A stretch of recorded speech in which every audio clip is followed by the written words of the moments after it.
नमस्कार, मैं हूं संजीव चौहान। क्या एक छोटा सा पेजर किसी की जान ले सकता है?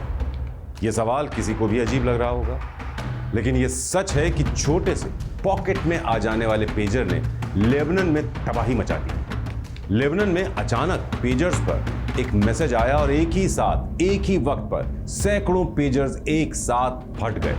पेजर्स के फटने से अभी तक 9 लोगों की मौत की पुष्टि की गई है और 3000 से ज्यादा लोग इसमें घायल हुए।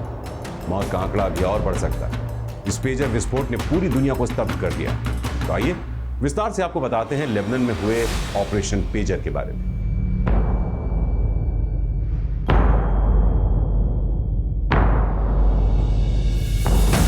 लेबनान में मंगलवार की दोपहर पेजर्स पर एक मैसेज आया और सैकड़ों पेजर एक साथ फट गए। पेजर का इस्तेमाल करने वाले लोग एक साथ हुए इस विस्फोट के शिकार हुए। इस विस्फोट में 9 लोग मारे गए जबकि करीब 3000 लोग घायल हुए। बताया जा रहा है कि लेबनान की राजधानी बेरूत से लेकर बाका वैली तक अलग अलग इलाकों में ये विस्फोट हुए। विस्फोट में हिजबुल्लाह के कई टॉप लीडर्स के मारे जाने और घायल होने की खबर है। बताया यह भी जा रहा है कि लेबनान में मंगलवार दोपहर एक साथ कम से कम 1000 पेजर फटे। इस विस्फोट के शिकार वो भी हुए जो पेजर का इस्तेमाल कर रहे थे। लेबनान में इराक के राजदूत का नाम भी शामिल। अब सवाल ये उठता है कि तकनीक के मौजूदा दौर में लेबनान के लोग आखिर अब तक पेजर का इस्तेमाल क्यों कर रहे हैं?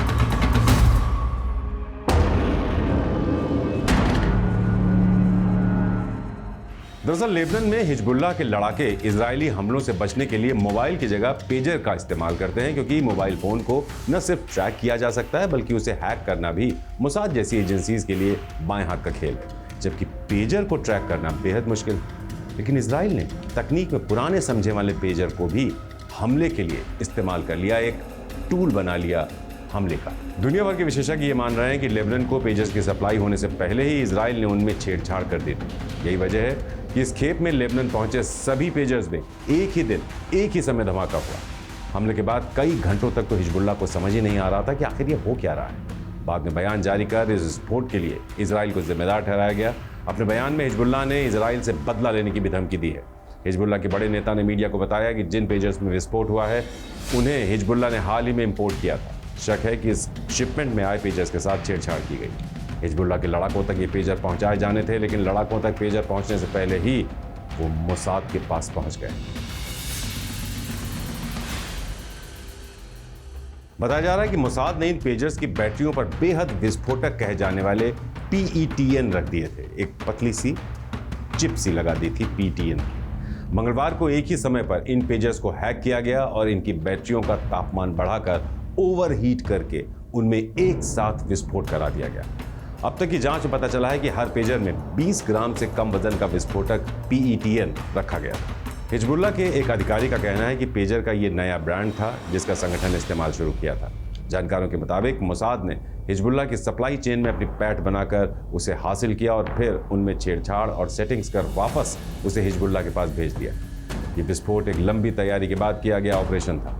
जानकारों का यह भी कहना है कि हर बैटरी के साथ एक छोटा विस्फोटक छिपाया गया जिसे कॉल या मैसेज के जरिए विस्फोट किया गया। घटना के बाद शुरुआती समय में हिजबुल्लाह को लगा कि शायद लिथियम आयन बैटरी के अधिक गर्म होने की वजह से पेजर में विस्फोट हुआ है, लेकिन बाद में फटे पेजरों की तस्वीरों को देखने के बाद ये साफ हो गया कि पेजर बैटरी के गर्म होने से नहीं बल्कि एक सोची समझी साजिश के तहत इन पेजर्स में ब्लास्ट कराया गया।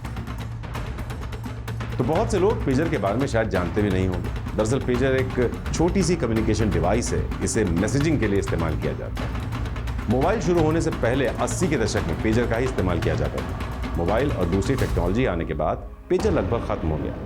हिजबुल्लाह जैसे कई आतंकी संगठन और अपराधी अभी भी पेजर का इस्तेमाल करते हैं, क्योंकि इसे मोबाइल से ज़्यादा सुरक्षित माना जाता है। ये वन वे कम्युनिकेशन होता है। आप मोबाइल के जरिए कोई मैसेज भी दे सकते हैं और पेजर रखने वाला आदमी उसे पढ़कर समझ सकता है कि उससे क्या कहा जा रहा है। लेकिन अब ये दुनिया के ज़्यादातर हिस्सों से आउट है, लेकिन इसे हिजबुल्लाह इसलिए इस्तेमाल कर रहा है क्योंकि इसे हैक करना असंभव माना जाता है। तो लेबनान में हुए पेजर ब्लास्ट को लेकर विशेषज्ञों की दो राय है। पहली राय यह है, जिन पेजर्स को हिजबुल्लाह के लड़ाके यूज कर रहे थे वो एक खास रेडियो फ्रीक्वेंसी पर काम कर रहे थे। मोसाद ने उस फ्रीक्वेंसी को हैक कर लिया होगा और फिर सिग्नल के जरिए एक मैसेज भेजा गया। इस मैसेज ने ट्रिगर का काम किया और पहले से डॉक्टर पेजर में धमाका किया गया। विशेषज्ञों का कहना है कि पेजर में लिथियम आयन बैटरी लगी होती है और अगर पेजर को हैक कर लिया जाए तो उसकी बैटरी को ओवरहीट किया जा सकता है। बैटरी को ओवरहीट करने का काम उस मैसेज ने किया जो सभी पेजर्स पर एक साथ पहुंचा। मैसेज आने के बाद बैटरी गर्म होने लगी और उसमें केमिकल चेन रिएक्शन होता गया।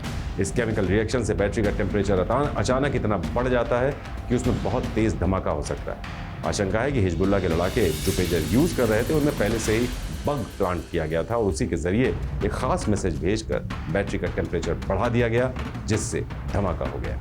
वैज्ञानिकों की इन धमाकों को लेकर एक और थियरी ये है कि हिजबुल्लाह ने कुछ महीने पहले ताइवान की कंपनी को करीब 5000 पेजर का ऑर्डर दिया था। इजरायली खुफिया एजेंसी मोसाद को इसकी खबर लग गई थी और इसी दौरान मोसाद ने पेजर में करीब 3-3 ग्राम विस्फोटक प्लांट कर दिए थे। कहा जा रहा है कि पेजर की खेप लेबनान पहुंचने से पहले ही इजराइल ने उनको बीच में ही रोक लिया, फिर उसमें बारूद प्लांट कर दिया गया। फिलहाल लेबनान ब्लास्ट की असली वजह की जांच में जुटा हुआ है, लेकिन इस पेजर विस्फोट ने पूरी दुनिया को सन्नाटे में ला दिया है। सब यही जानने में जुटे हैं कि विस्फोट के इस नए तरीके को आखिर न्यूट्रलाइज किया जाए तो कैसे। श्रेष्ठ भारत पर खबरों से जुड़े रहने के लिए चैनल को सब्सक्राइब और लाइक करें, बेल आइकन दबाएं और देखते रहें श्रेष्ठ भारत।